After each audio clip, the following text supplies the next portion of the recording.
thank you guys for joining us. We're going to talk a little bit about the transition and the move to Altruist, but also we want to talk about your new book, which I'm really excited about.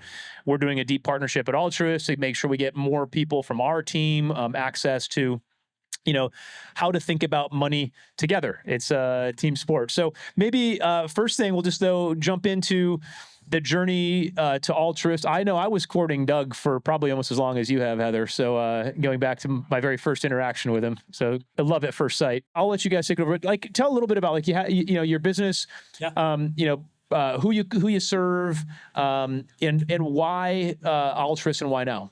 Absolutely. Well, first and foremost, thank you, Jason, because everything we've done together so far has been absolutely wonderful. I'm a second generation certified financial planner. I guess one of the more unique things about me is how long I've been doing this. I'm 40 today, but oh, happy birthday! No, I bet I'm 40 now. Oh shit! Happy birthday to me.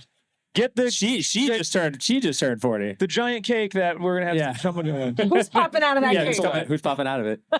All right. So I grew up in the industry, and it's a unique perspective, right? I've been watching the evolution of wealth management since the early 90s, which, is interesting because we saw that you either go to a bank, you go to a big broker dealer, and that couldn't be any further from the truth today. Like you can build your own practice because of how great the technology has become. So for me, it's been really interesting. I came through the BD world. My father was an advisor with IDS, American Express, in the 90s. That would become Ameriprise. And then from Ameriprise, I moved to New York City in 2008. Perfect timing. Nothing like working in finance in October 2008. So, the entire financial world just imploded as I'm like, okay, I guess I'm going to go back home to South Florida. And survived that. It was a great learning lesson. Found our way from Ameriprise to Commonwealth Financial. My former partner wanted to buy a book of business, and Commonwealth was happy to accommodate that better than the other options out there. And that's how I ended up at Commonwealth. These weren't really choices that I've made. And I can only say the best about them, truly. 14 years affiliated with them. And for the last 6, an RIA-only affiliation with them. And probably most people here in the wealth management space and advisor space knows they closed a pretty big deal in August as LPL, but Commonwealth. Kind of a surprise headline at first. At the end of the day, makes sense, I guess, but that prompted us to take a really good, hard look at what we wanted to do. And we always championed independence. And what's interesting is going RIA only made us feel like we were independent, right? Like, cool, we run compliance now. We register with the SEC now. At the end of the day, as much as we could have had our own investment platform, we still used Commonwealth and NFS to custody our assets and still use their technology. So you could argue, like, how independent really are you when, your money is sitting on a broker-dealer's platform? And, what did they want? They wanted everyone to, take an incentive, go over to LPL, and everything would be great. Bigger is better, right? That was kind of the theme, that bigger would be better. And that was the first time in 10 years since starting, almost 10 years since starting Bonafide Wealth, that I took a very, very critical look at every piece of technology that we were using as the firm. And anyone with a broker-dealer, it's great, it's fine. Go work where you best serve your clients and are happy. And you'd come to conferences like this, you see all these tools, you see Altruist out there, and you're like, oh, that's cool. But now this was the first time we actually did a deep dive into everything we would be using. That meant talking to Schwab, talking to Fidelity. And Jason was the only one when the news broke about the LPL. I'll never forget it. This will forever be my favorite Jason story. Is on LinkedIn. It's like, hey, Doug. And it was a picture of the LPL portal. Is this what you would like for your technology? And it stuck with me. And I think the next day I reached out to you. I said, all right, show me every demo. Show me everything you got. And the rest is history, as they would say.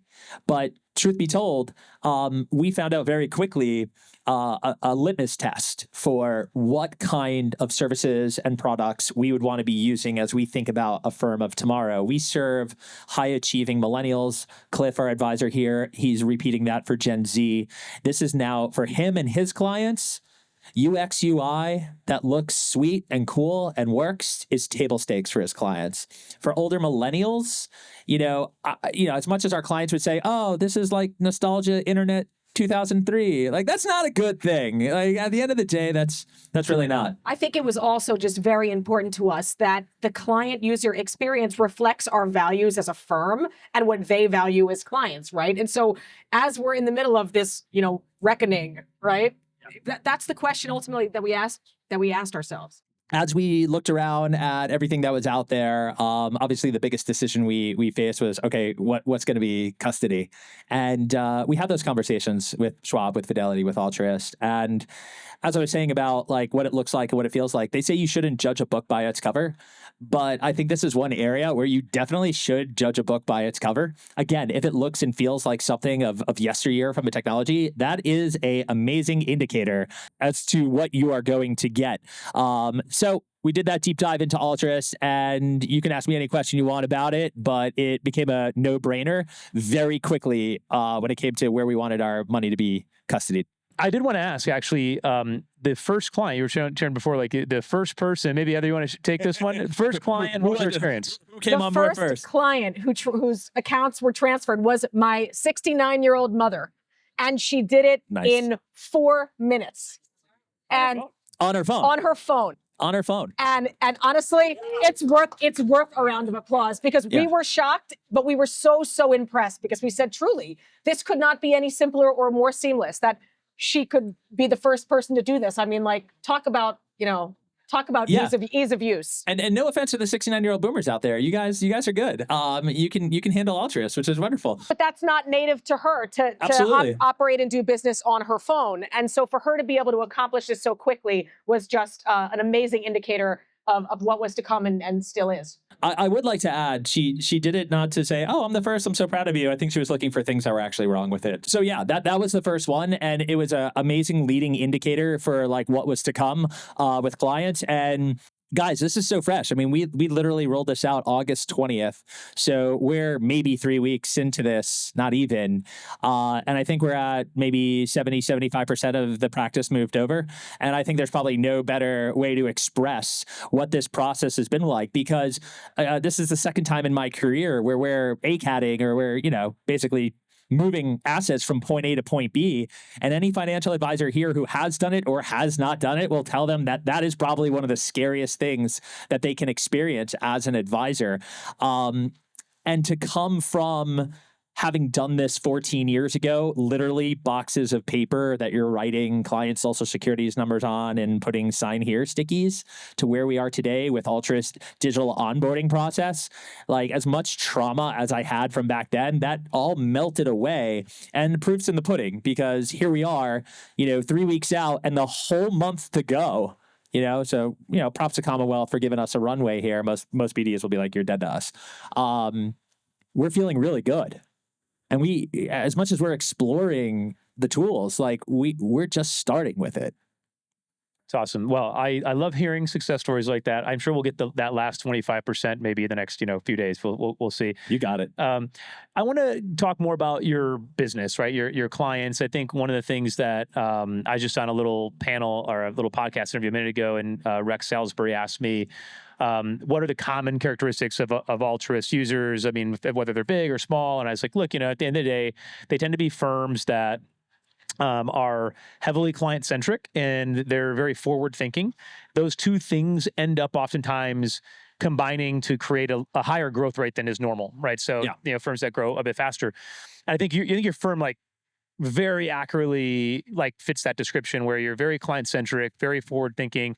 Like, tell us about, because I think there's, not everybody built a firm for millennials and then bringing in Gen Z and is thinking about 10, 20, 30 years. So maybe just a little bit more about how you think about the type of clients and then what type of experiences you want them to have to ensure that you are that destination for the high earning millennials, the future high earning Gen Z, like over the next, decade or two. Yeah. And I think the words that summarize this are long games. Like, whether you're an advisor growing a practice, a young advisor growing a practice, or you're our clients or you're Altruist, you're playing a long game here. I started working with millennials at a time I was in my late 20s, and you would get laughed at by the industry for that. Why would you want to work with people who have no money? That's what your manager would say. They would send you home make you think about what you just said. And if you couldn't figure out why that was stupid, don't bother coming back for work. Like that would be what happens in like a bank or a big place like that. If we could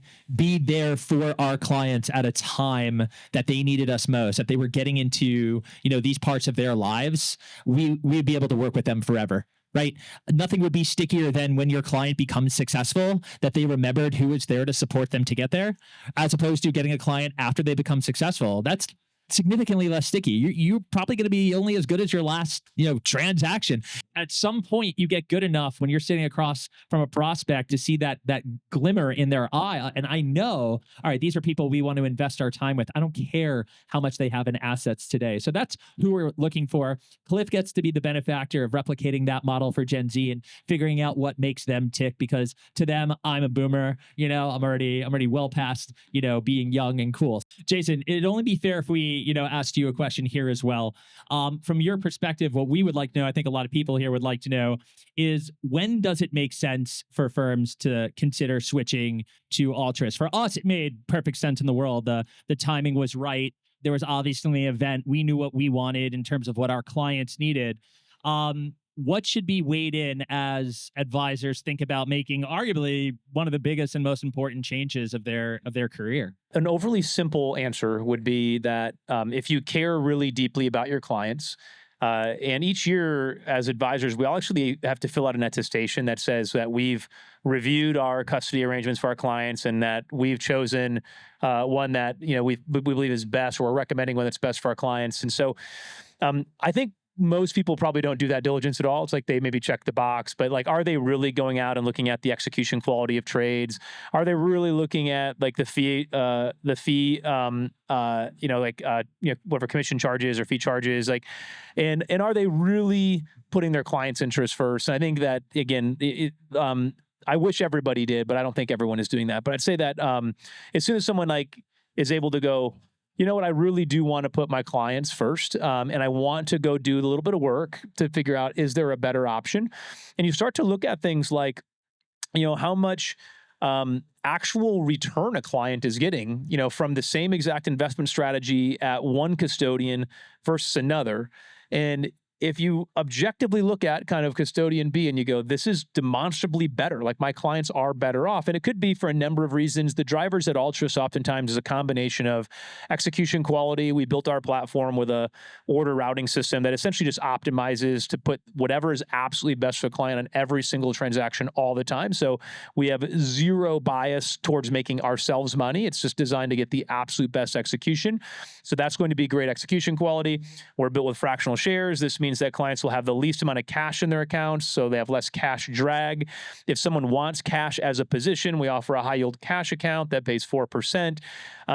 We've tried to build in as much automation around things like cash management and asset allocation, so clients don't have portfolios that are going without being rebalanced. They can use a cadence that's actually academically evidence driven and drives better outcomes, right? So if you kind of like coalesce all of those things, it drives better actual outcomes. And if you take the time to compare two things side by side, like I just don't know how people can actually go to bed at night and celebrate their successes and then know that they're actually allowing their clients to get worse outcomes. Like that's mind-boggling to me, right? So I'd say like, that fundamentally is usually the first driver, is like, oh my gosh, like I want to do something better for my clients. And if you start from that client centricity part, you're going to drive to wherever that best outcome is. And it may be with us, it may be elsewhere, right? But like we're probably in the conversation because of the different ways we've tried to optimize the system for client outcomes. And then in terms of like, the time in a business, I would just say that the way you're building is like really admirable to me, because it's a lot like how we're building. We're not trying to go just get like $300 billion firms and like, let them define our roadmap. Like we're really building with a long game, much like you are, where it's, if I'm going to be doing this in 20 years and I look back at my career, what will have I accomplished? Like, well, have you taken, 400 families like through their first investment account, and then ultimately into putting kids through college, and then eventually like, into their own retirement years. And that's incredibly rewarding. And we get to do that with advisors, which is really cool. We get to see some of them start, a bit nascent and then really grow and scale. And now we have, a ton of the fastest growing firms in the country using the product. And it's largely because that kind of aligned, again, combination of, they care so deeply about their clients, and they think very open-mindedly. So they're very forward-thinking. They haven't figured everything out. Right? So those are the common traits. I don't know what the legacy financial is. I think a statement about more corporate America or just corporations in general, but specifically in financial services, there's a lot of stuff that is going to be very hard for these organizations to do to get themselves up to speed. Technology has been patched and you're talking to a guy who remembers like Lotus Notes Domino servers. For anyone here old enough in the business to know that's what you were operating on and how that's been patched all the way to Exchange servers today. How are you now going to imbue AI in that? Right? How are you going to have a tower that just doesn't completely fall over? Thank God for you and I and those who have made some changes or built something new. We don't have to deal with, I think, a reckoning of how that happens. And maybe they don't care today, or maybe you don't care today because, there's still another 10 years before that becomes absolutely critical. So what I thought about Altruist was, wow, I don't need to worry about that problem. So I'm trying to put some context behind, this tongue-in-cheek comment I made about, it doesn't look like the internet of 2003. This is why that's important, because I think there is, unfortunately, a day of reckoning for a lot of organizations who, when you have 50,000 employees or 20,000 advisors, and you've been building that for 30, 40 years, right? And you now need to go tell your stakeholders, hey, we got to bring our tech down to the studs and rebuild that and disrupt everyone in a massive organization and try and right that ship. You're a bigger builder than I am. I don't even know how to begin solving that problem without, an incredible amount of disruption that will have an impact on everyone from stakeholders to end users. And that's what I see. That's my big prediction. So unless you're making moves today, and this is what I feel very strongly about with Altruist, is we've solved that problem.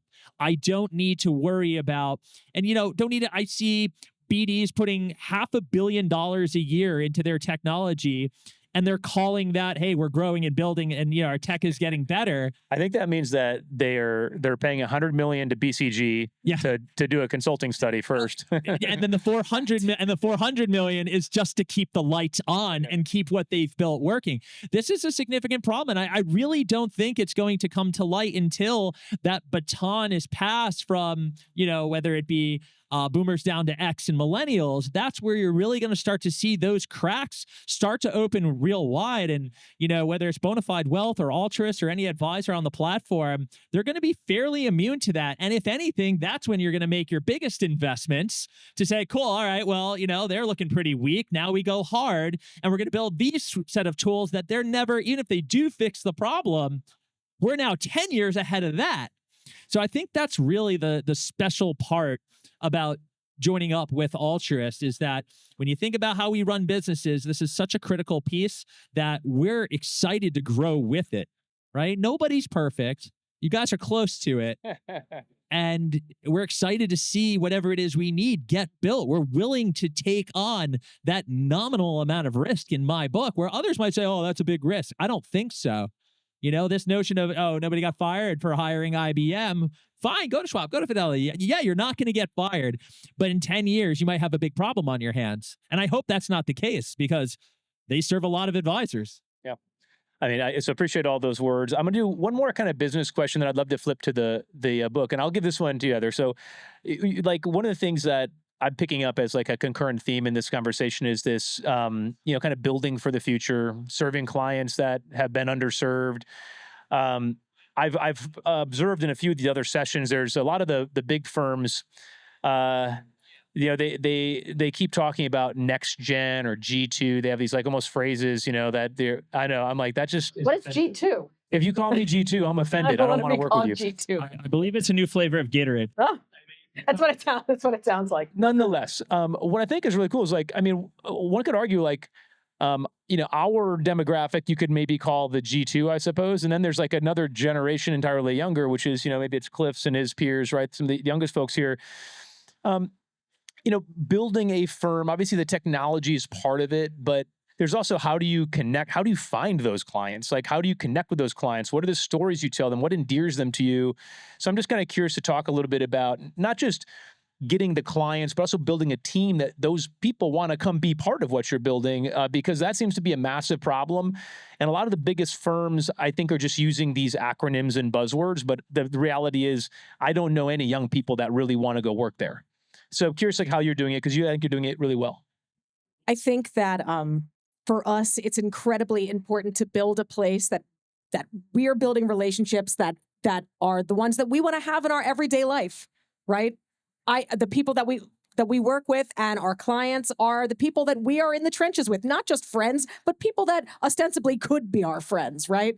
We celebrate wins together, and we built from the start together. Like it goes all the way back to the start of Bonafide Wealth, when we founded a firm at a time when people weren't willing to give attention to aspirationally achieving millennials. Like, we were not there yet, but we had every aspiration to get there. And we were kind of like in that, and you can't really like buzz phrase that, right? This is just something that we've grown up doing, that we've always been rooting for people. And I think that they feel that. And they root for us back. And we want to just be good people. Be a good advisor, be a good teammate, be a good cheerleader for everything that they do in every area of their life, because money isn't just money, right? It's connected to almost everything we do. So it's not just about the meetings and the financial plans, but it's about being there when we find out about the big things going on in their lives and just checking in. Like, I think just be a good person, right? I think when you're trusted with your client's money is, you're a fiduciary. I think it's quite an honor to do that. But I think when your client is talking to you, never about performance is important. If you're indexing, they should be tracking their index. If you're trying to generate alpha, good luck. I hope you do that. But they're not calling me to be like, hey, are we tracking the index, Doug? Well, I sure hope we are. It's an S&P 500 ETF. They're calling because a baby is being born. A job is lost or a job is gained, a parent is passed, or something hopefully really good is happening in their lives. And I think when we view the people we want to work with, as Heather said, we want that same thing going on here. How can we provide as much relatability as humanly possible? Because I feel like that's what people need when they're coming to you as an advisor, is someone that can relate to them. And we've always excelled on that one. It's why we started the firm. It's why.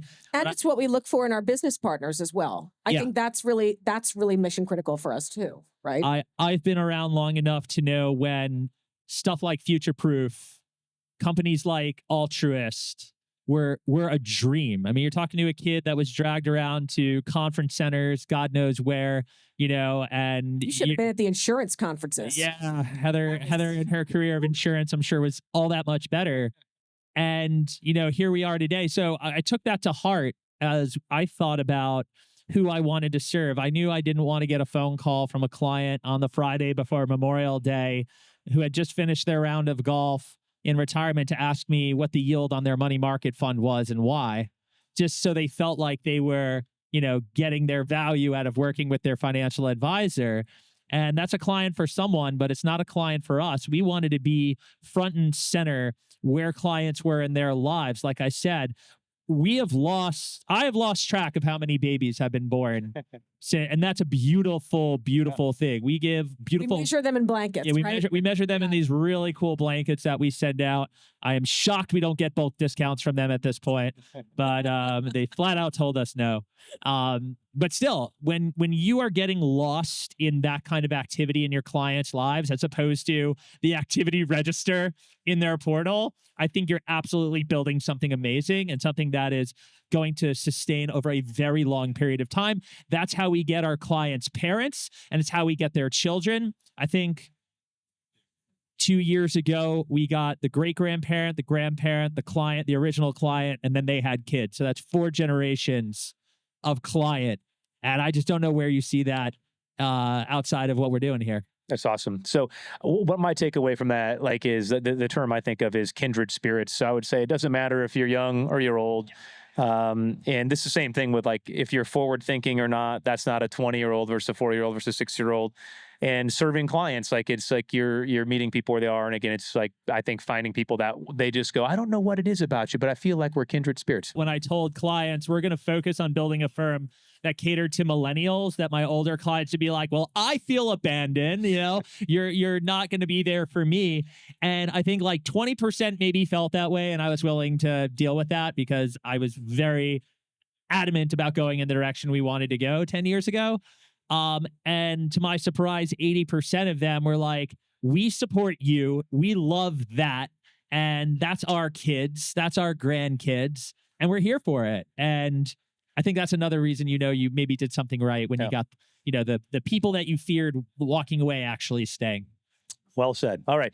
I know a lot of people are eager to hear about your book, Money Together. So maybe can you model that hold that up, show the people the goods, right? Little paperback edition right here. And super exciting. I've been hearing about the book for a while. Our head of content, Will Steiner, who actually just had, speaking of having babies, just had some babies. So he's not here, but he read the transcript version of it. I gave some rave reviews. The first day that it was available for pre-order, I bought 35 personal copies. And then Altruist is like going to buy like hundreds more. Now that I heard there's a bulk ordering link, I should have used that one. I paid full price anyway. Which we appreciate. Yes. Well, got to support starving authors, But so tell us a little bit about the book. I mean, then the title says a lot, but there's also hundreds of pages of great lessons and stories. So tell us a little bit about the idea and who it's going to be for, how advisors also can maybe benefit from having this for their clients. The book, first and foremost, is about helping couples communicate better about money. Simple as that.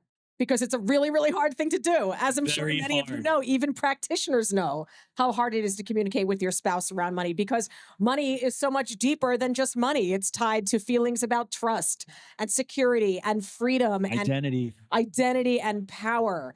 And that's why these conversations are so hard when you're bickering about spending. You're not really bickering about spending. There are deeper conversations that aren't being had, and the goal of this book is to unlock them.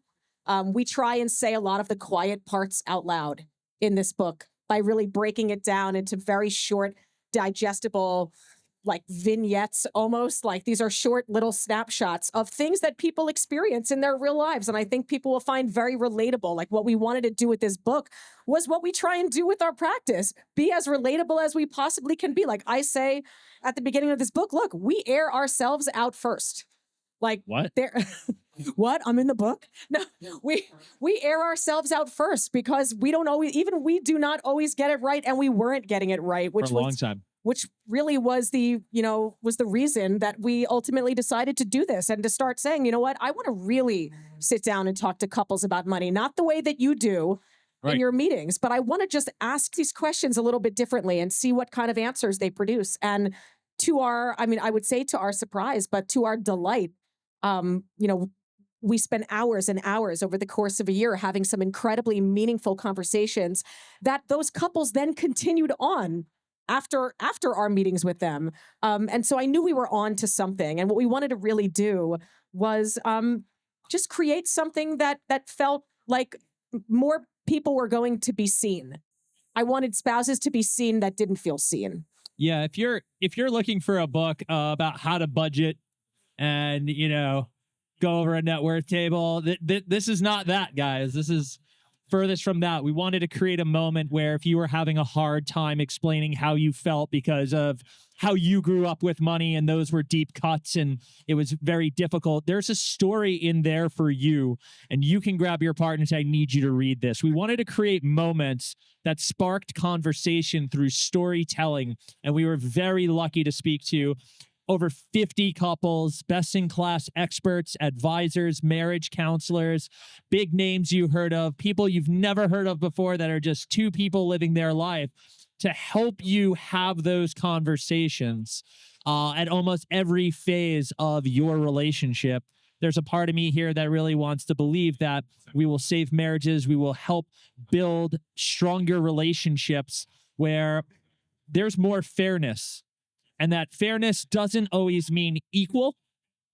It is recognizing who does what, being comfortable with that, sharing in each other's power, and figuring out how you navigate forward.